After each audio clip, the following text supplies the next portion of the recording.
빌 존슨 목사님이라고 계십니다. 이분은 미국 목사님이신데 책을 쓰신 게 있는데 하늘이 땅을 침노할 때, 좀 특이한 제목의 책이죠. 이 책에 두 가지 요점이 있는데 한 가지는 뭐냐면은 성도라면 하나님 나라를 세상에 보여주어야 한다는 겁니다.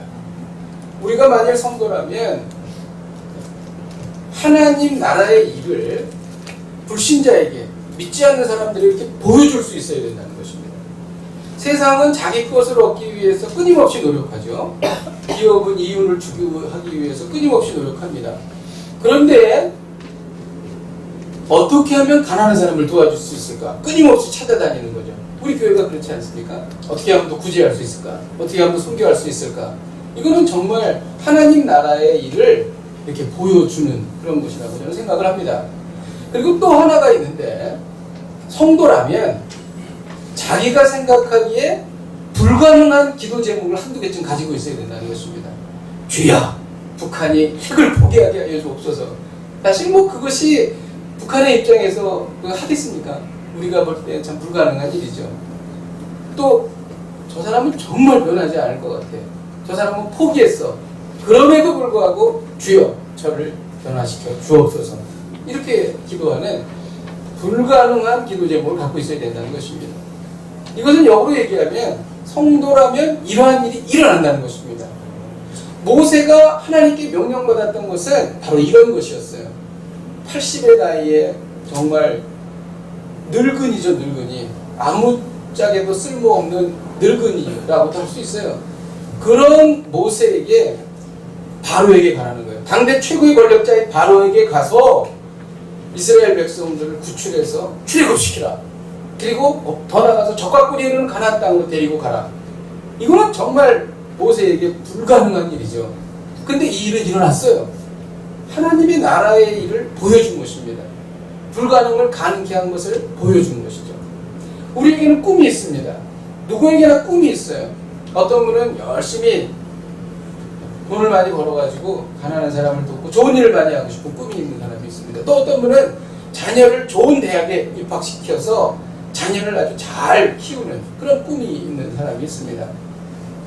각자에게 맞는 꿈들이 다 있죠. 그런데 사실 이 꿈을 이루고 사는 사람은 그렇게 많지가 않습니다. 그렇죠? 네. 꿈을 이루고 사는 사람은 그렇게 많지가 않다는 거죠. 사람들은 꿈이 있지만 이 꿈을 이루지 못해서 그냥 어느 정도 타협하고 적응하고 살아가는 것이 우리의 삶의 모습이 아닌가, 그런 생각이 듭니다. 제가 아는 분의 중에 어려서 일간지 기자가 되고 싶은 분이 있었어요. 근데 그분은 기자가 되지 못했어요. 왜냐하면 공부를 못했어요. 그래가지고 공채에 붙어야 되는데 못 붙었어요. 그래서 기자가 못됐어요. 꿈을 이루고 싶지만 능력이 안 돼서 못 이루는 경우가 있습니다. 또 타이밍이 안 맞아서 못 이루는 경우도 있죠. 상황, 여건이 안 맞아서 못 이루는 경우도 있습니다. 그래서 세월이 지나면서 타협하는 거예요. 초등학교 때 꿈이 제일 커. 중학교 때 조금 작아져. 고등학교 때 작아지고 대학교 가면 더 작아지고 나중에 사회생활하면 더 작아져서 나중에 나이가 더 들게 되면은 꿈과 현실이 똑같아져. 그래서 그냥 이렇게 묻혀서 살아가 버리죠. 이런 삶은 성도의 삶이 아니라는 것입니다. 이 오늘 하나님이 우리에게 주시는 말씀이에요. 성도라면 모름지기 자기 능력이 아니고 하나님의 능력으로 살아야 된다는 거예요. 불가능을 극복하고 이것이 가능케 되는 것을 눈으로 보면서 살아가야 된다는 거예요. 이것이 바로 성경에 나오는 하나님의 백성들이 이루었던 삶이에요. 이것이 바로 기독교의 역사이고 이것이 바로 성경의 스토리인 것입니다. 하나님의 명령을 받은 모세는 첫 번째 어떤 감정을 갖게 됐냐면 두려움입니다. 두려움. 내가 이 일을 어떻게 하지? 저는 말을 잘 못합니다. 저는 입이 둔한 자입니다. 여러분, 모세가 왜 입이 둔한 자일까요? 정말 그가 말을 잘 못했을까요? 그는 어려서 히브리 사람임에도 불구하고 하셉슈트 그 공주에 의해서 이집트의 왕궁에서 자랐잖아요. 그러니까 어머니 요게벳의 젖을 먹고 자랐지만 늘 에곤말을 하고 자랐기 때문에 히브리 말에 능통하지 못한 거예요. 그러니까 지금으로 말하면 미국에 사는 한국인 2세 이 정도 이렇게 됐겠죠. 그러니까 말을 할 때 이렇게 좀 어색하게 한 거예요. 그러니까 이스라엘 백성들을 출애굽시키려면은 이집트 말을 잘해서 바로에게도 말을 잘해야 되겠지만 히브리 사람들도 같이 통솔하고 그러려면 커뮤니케이션이 돼야 되잖아요. 근데 이게 안 되는 거예요. 그래서 저는 입이 둔한 자인데 이렇게 말한 것입니다.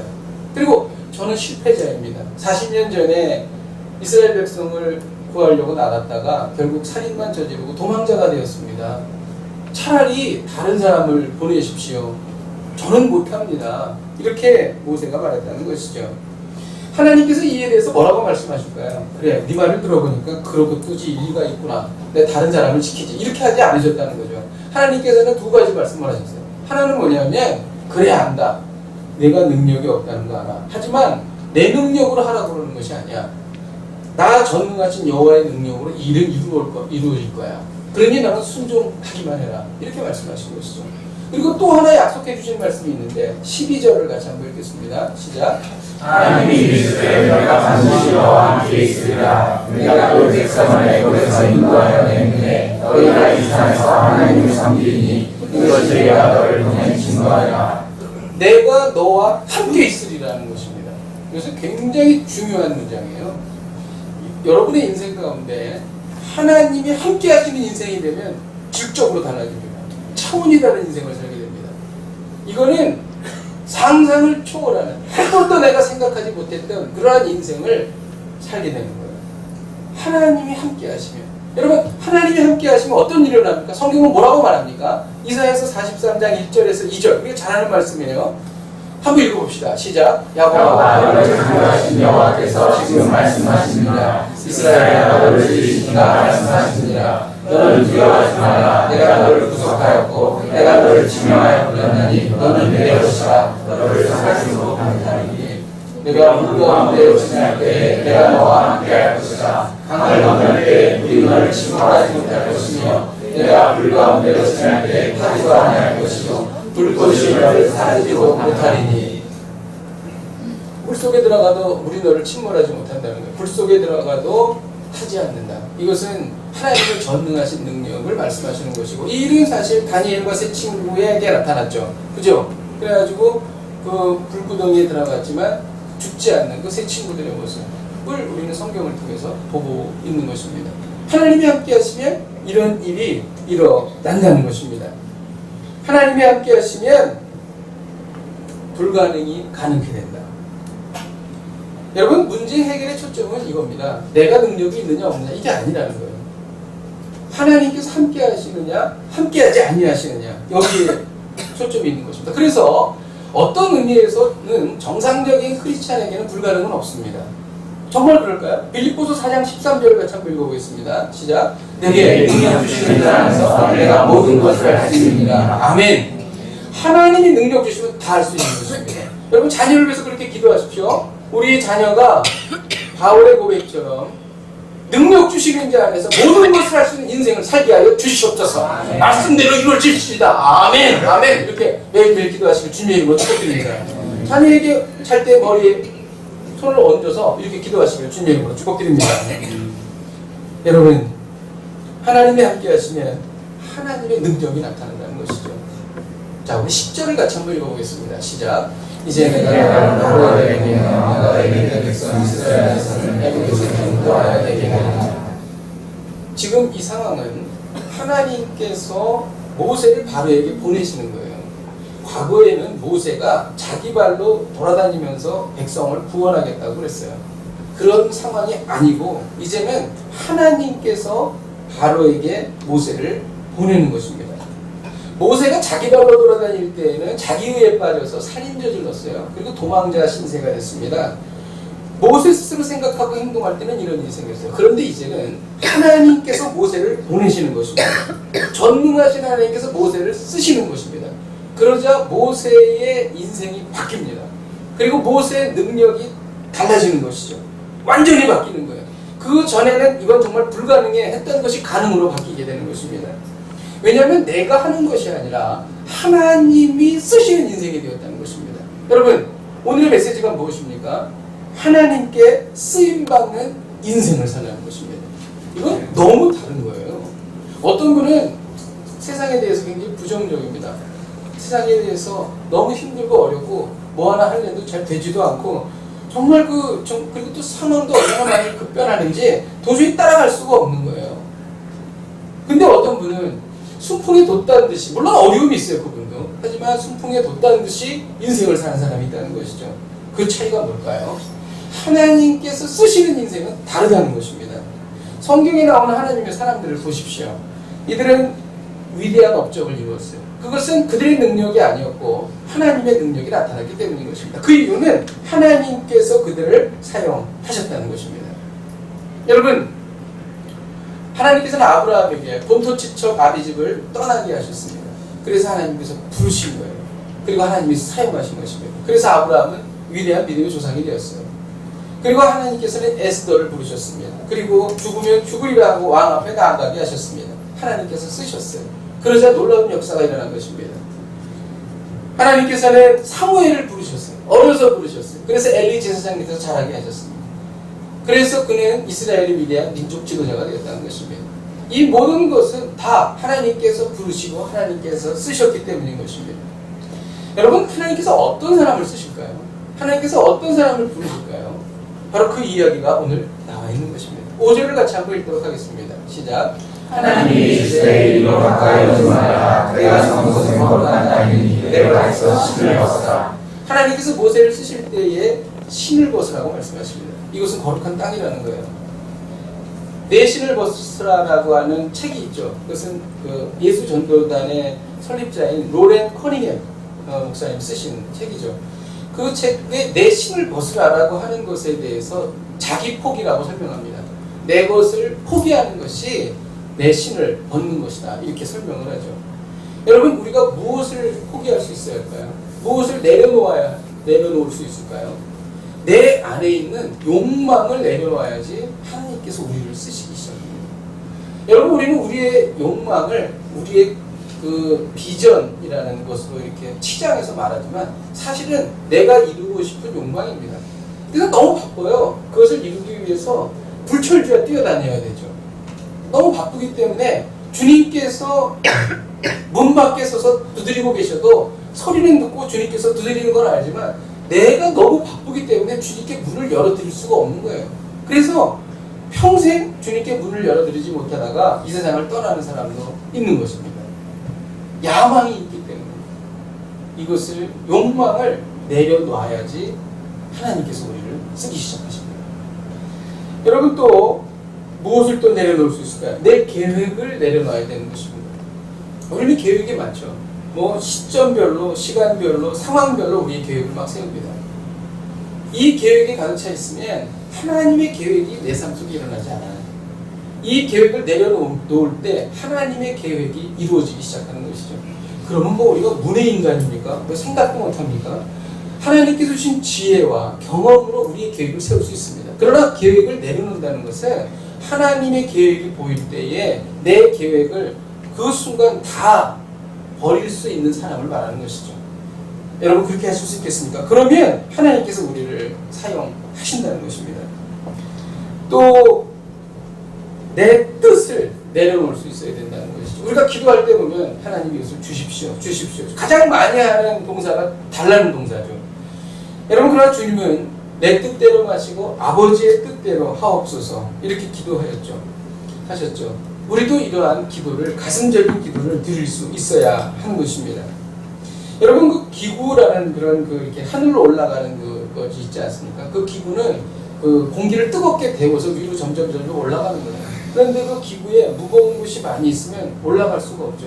많이 버릴수록 더 높이 하늘로 올라가는 것입니다. 많이 버릴수록 우리가 하나님께로 더 가까이 이렇게 가는 것이죠. 하나님께서 우리를 어떤 사람을 쓰시는가? 그것은 하나님만 섬기는 사람입니다. 12절 같이 한번 읽도록 하겠습니다. 시작. 하나님이 이르시되 내가 반드시 너와 함께 있으리라. 그 백성을 내 뜻을 너희가 되는데 너희가 이 산에서 하나님을 섬기니 이것이 내가 너를 보낸 증거다. 하나님께서 이스라엘 백성을 출애굽시킨 목적은 뭐냐면 하나님을 섬기게 하기 위함이었어요. 이스라엘 백성은 400년 동안 애굽 사람을 섬기느라고 하나님을 섬길 시간이 없었어요. 섬길 수가 없었어요.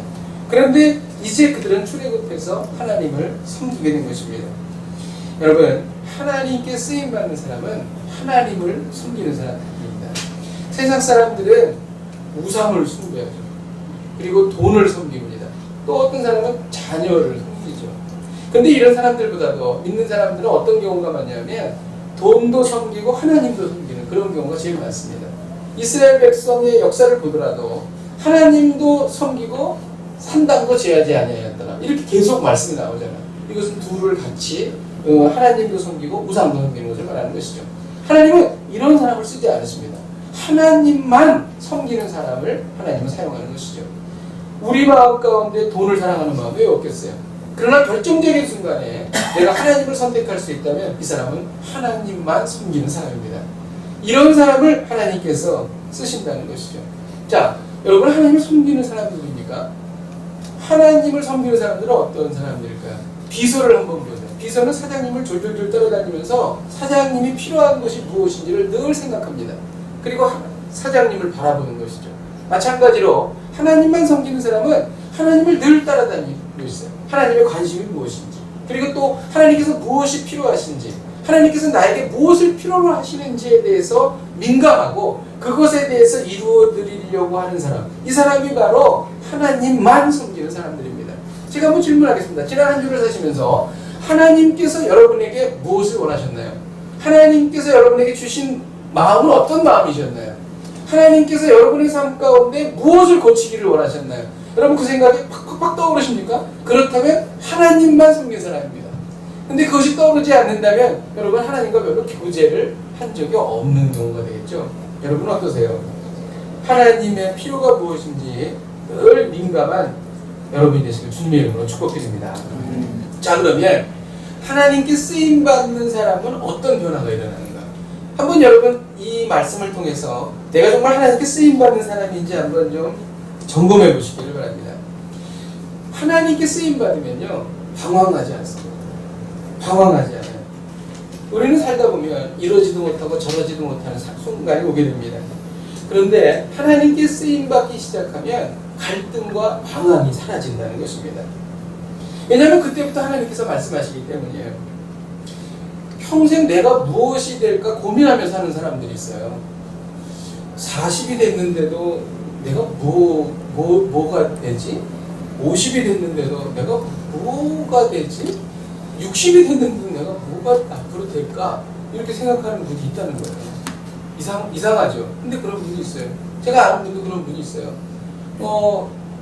제가 아는 분 중에 평생 토익 시험만 보는 분이 있어요. 평생 토익 시험만 봐요.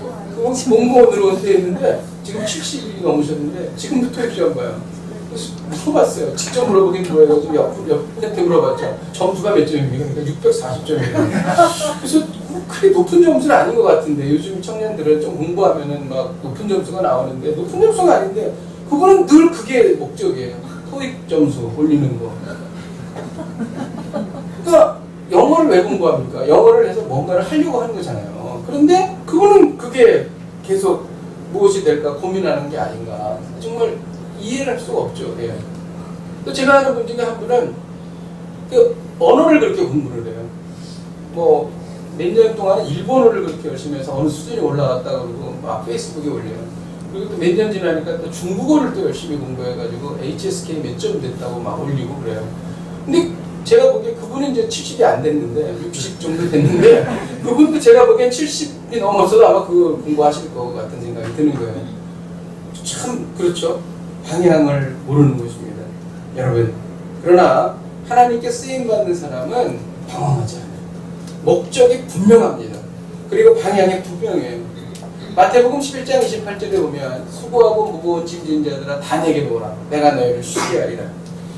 하나님께 쓰임받는 사람은 안식을 얻습니다. 그리고 마음의 평안을 얻게 되는 것이죠. 방황이 끝나고 쉼과 안식이 찾아오는 것입니다. 갈등하고 방황한다는 말은 내가 붙들고 끙끙대고 있다는 말이에요.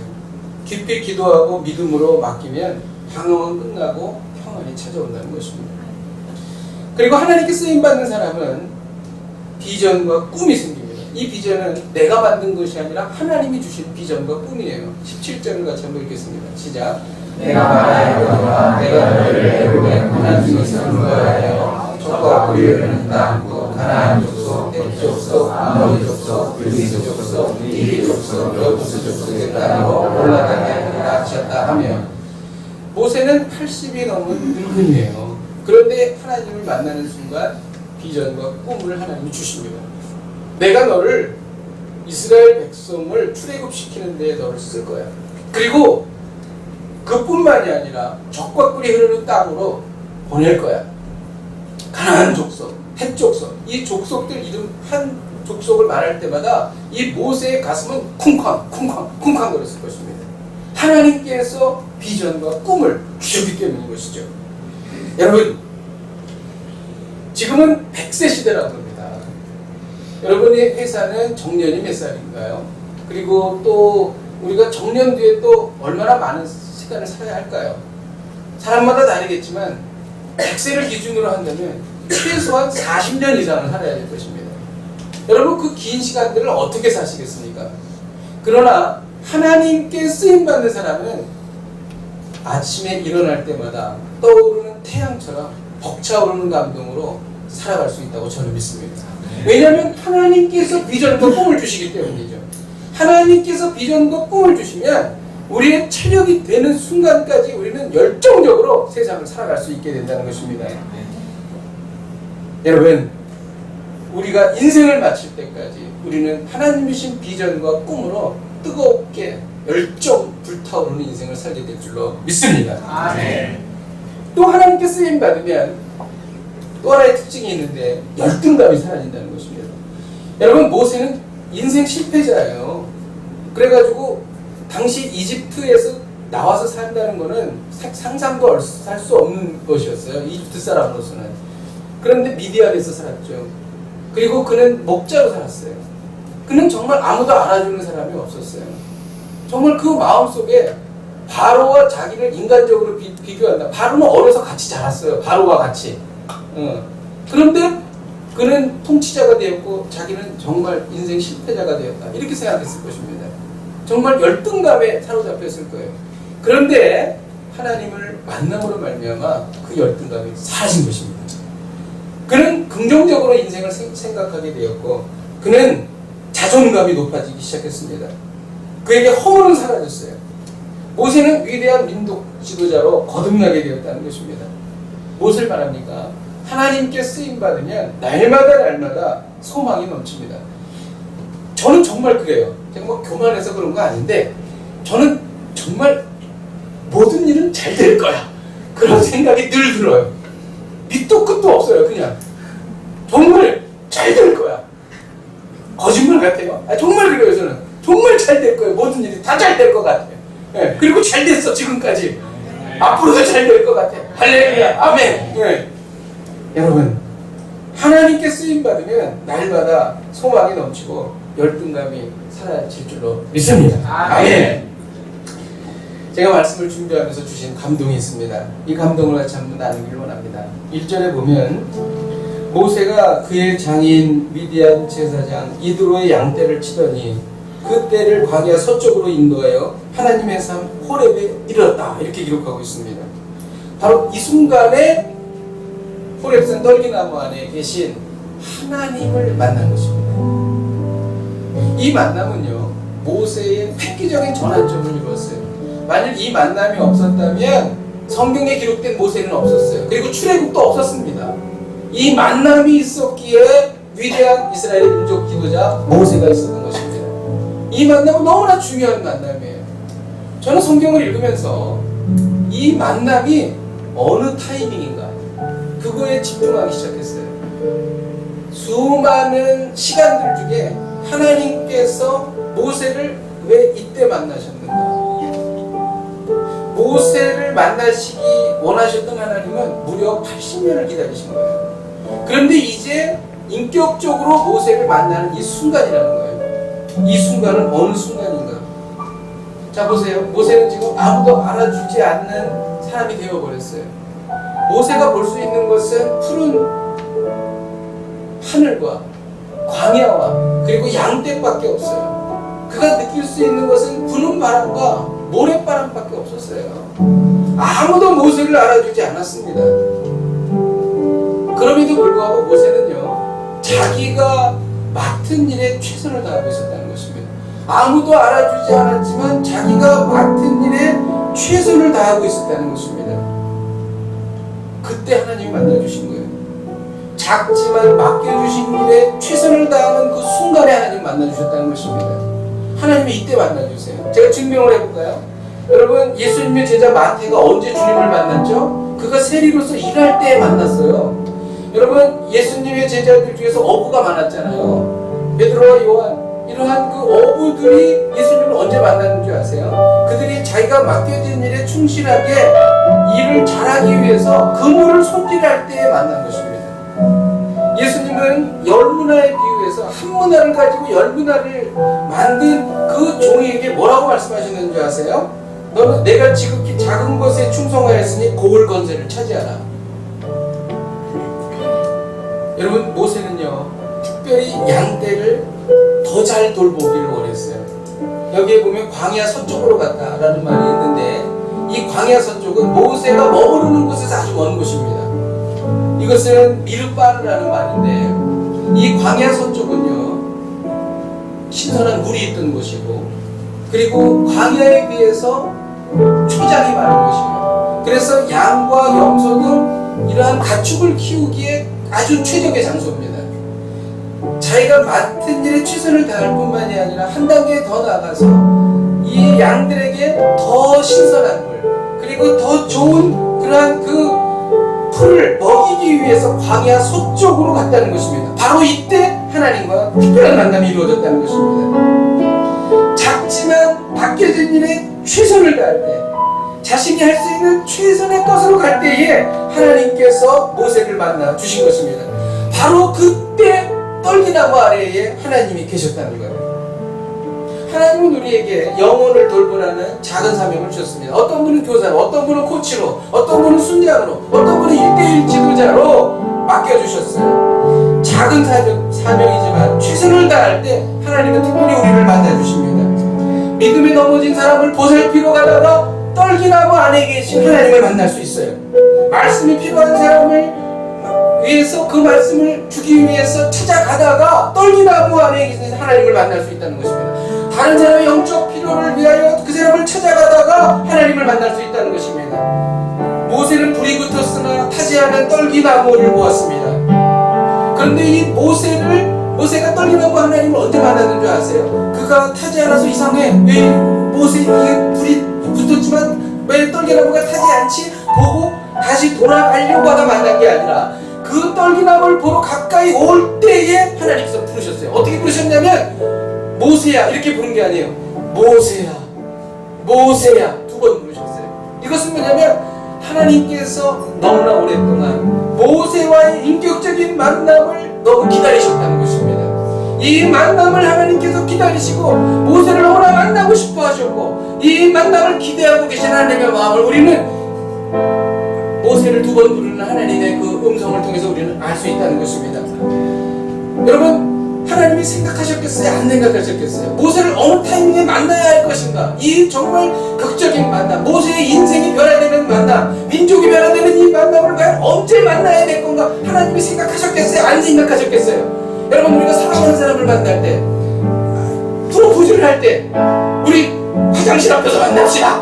그런 사람이 어디 있어요?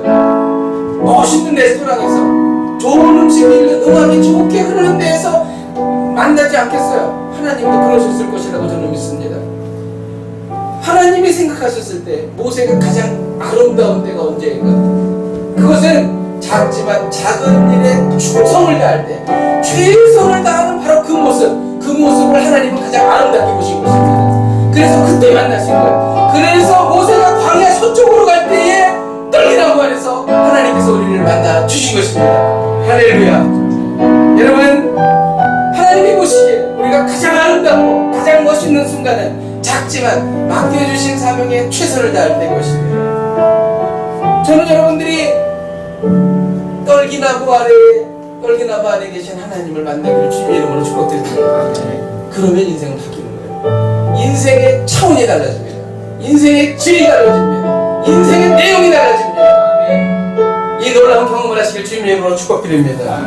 오늘 하나님은 우리에게 말씀하세요. 하나님께 쓰임받는 인생을 살라. 하나님께 쓰임받는 인생을 살라. 이를 위하여 하나님 앞에서 내 것을 내려놓으십시오. 하나님만 섬기는 사람이 되십시다. 우리 함께 찬양하고 기도하겠습니다. 나를 지으신 이가 하나님, 나를 지으신 이가 하나님, 나를 부르신 이가 하나님, 날 보내신 이도 하나님, 나의 다 된 것은 다 하나님 은혜라. 나의 달려갈 길 다 가도록 나의 마지막으로 다하도록 나를 그 십자가 함께 하시니 나의 다 된 것은 다 하나님 은혜라. 한량없는 은혜, 아플 게 없는 은혜, 내 삶을 애워싸니 하나님의 은혜.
내 능력이 아닌 하나님의 능력으로 살기를 원합니다.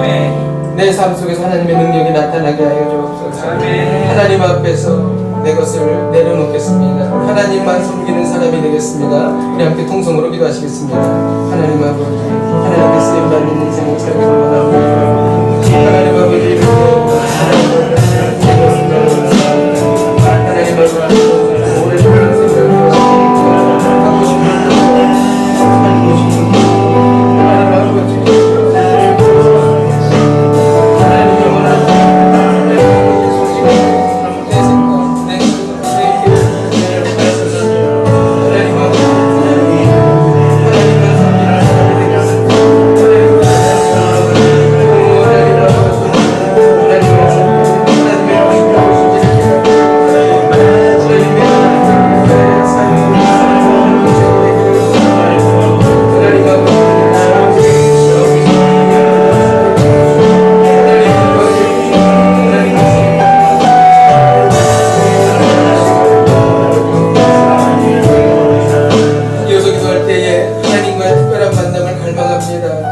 이 만남을 통하여 우리들의 인생의 일대 전환점을 이루기를 원합니다. 모세처럼 광야 서쪽으로 가겠습니다. 작은 일에 충성하겠습니다. 맡겨주신 영혼을 돌보겠습니다. 이를 통해 하나님과의 특별한 만남을 허락하여 주옵소서. 우리 함께 통성으로 기도하시겠습니다. 하나님 아버지, 하나님과의 특별한 만남을 살며 하나님 아버지, 모세가 떨기나와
하나님 아버지, 광야 서쪽으로 걸어가겠습니다. 주께서 맡겨주신 작은 사명이지만 최선을 다하여 감당하겠습니다. 하나님, 어느 날 떨기나무 안에 계신 하나님을 뵙기를 원합니다. 저희들의 인생의 전환점을 허락하여 주시옵소서. 우리의 능력이 아닌 하나님의 능력으로 세상을 사는 것이 어떤 것인지를 보게 하여 주시옵소서. 하나님 아버지, 이를 통하여 우리가 감격하고 찬양하고 선포하게 하여 주시옵소서. 전혀 다른 차원의 삶을 살기를 원합니다. 하나님 아버지, 내용이 있는 삶을 살기를 원합니다. 하나님의 권능이 임하는 삶을 살기를 원합니다. 하늘을 가르시고 임하셔서 우리의 삶을 변화시켜 주시옵소서. 하나님께 쓰임받는 인생을 살게 하여 주시옵소서. 예수님의 이름으로 기도하였습니다. 아멘.